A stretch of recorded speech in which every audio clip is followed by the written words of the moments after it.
स्वागत है आप सभी का आपके अपने चैनल एकलव्य एजुकेशन सेंटर की इस नए वीडियो में।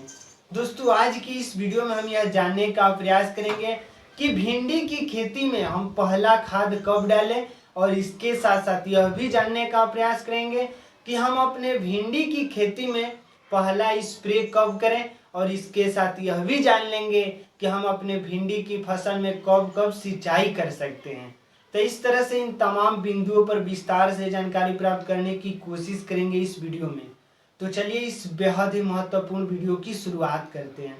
जैसा कि आप जानते हैं कि भिंडी एक ऐसी फसल है जिसकी खेती करके महज 60 से 65 दिनों में हम ज़्यादा से ज़्यादा लाभ प्राप्त करने में सफल हो सकते हैं। लेकिन अपनी भिंडी की फसल से ज़्यादा लाभ प्राप्त करने में सफल तभी हो पाएंगे जब हम सही रणनीति के साथ सही समय पर खादों का प्रयोग करेंगे, सही समय पर स्प्रे करेंगे यानी कीटनाशक दवाओं का छिड़काव करेंगे, और सही समय पर अगर सिंचाई करेंगे तो निश्चित तौर पर हम अपनी भिंडी की फसल से ज़्यादा लाभ प्राप्त करने में सफल हो सकते हैं। तो चलिए एक एक बिंदु पर हम जानकारी प्राप्त करने की कोशिश करते हैं। तो सबसे महत्वपूर्ण हो जाता है कि जैसे ही हम अपनी भिंडी की बुआई करें तो भिंडी की खेती सामान्य तौर पर गर्मी, ठंडी और बरसात तीनों मौसमों में किया जा सकता है। अगर बरसात की बातें करें तो बरसात के मौसम में ज़्यादातर सिंचाई करने की कोई आवश्यकता नहीं होती है।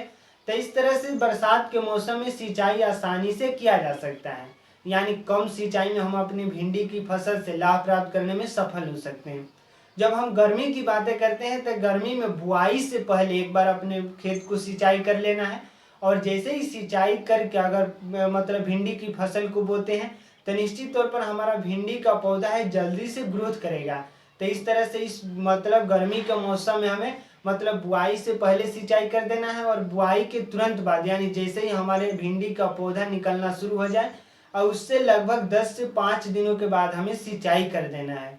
और इसके साथ साथ यह बेहद ही महत्वपूर्ण हो जाता है कि गर्मी हो या ठंडी या बरसात हो, जैसे ही हमारा भिंडी का पौधा 20 से 25 दिनों का हो जाए तो हमें निश्चित तौर पर अपने भिंडी की फसल में खादों का प्रयोग करना बेहद ही जरूरी है।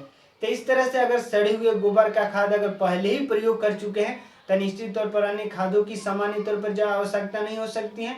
लेकिन अगर सड़े हुए गोबर का खाद प्रयोग नहीं किए हैं तो निश्चित तौर पर हमें नाइट्रोजन, फास्फोरस और पोटास का प्रयोग करना ही होगा। तो इस तरह से नाइट्रोजन, फास्फोरस और पोटास का प्रयोग करके हम अपनी भिंडी में ग्रोथ को बढ़ा सकते हैं। अगर सही समय पर खादों का प्रयोग करते हैं तो निश्चित तौर पर हमारे भिंडी में ग्रोथ देखने को मिल सकता है, और इसमें ज़्यादा से ज़्यादा फूल और फल लगने की संभावनाएं भी बढ़ सकती हैं। तो इस तरह से हमें समय समय पर सिंचाई भी करना है, समय समय से खादों का भी प्रयोग करना है, यानी लगभग 20 से 25 दिनों के बाद। और इसके साथ साथ जैसे ही हमारे भिंडी के पौधे में फूल लगना शुरू हो जाए, यानी भिंडी के पौधे में फूल लगभग 50 से 55 दिनों के बाद लगना शुरू हो जाते हैं। तो इस तरह से उन दिनों में अगर हम अच्छे तरीकों से एक बार कीटनाशक दवाओं का छिड़काव कर देंगे तो हमारे भिंडी की फसल में जितने भी फूल लगे होते हैं उनको पूरी तरीकों से फल में तब्दील कर सकते हैं, और हम अपनी भिंडी की फसल से ज़्यादा लाभ प्राप्त करने में सफल भी हो सकते हैं।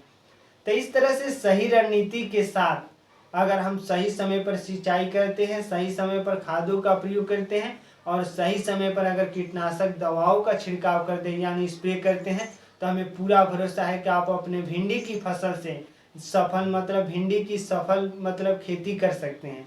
यानी भिंडी की खेती करके आप ज़्यादा से ज़्यादा लाभ प्राप्त करने में सफल हो सकते हैं। तो आज के इस बेहद ही महत्वपूर्ण वीडियो में बस इतना ही।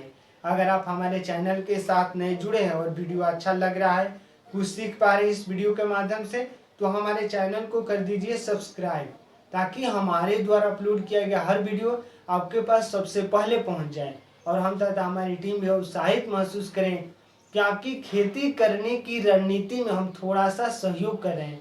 तो हमें दीजिए इजाज़त। धन्यवाद। Thank you.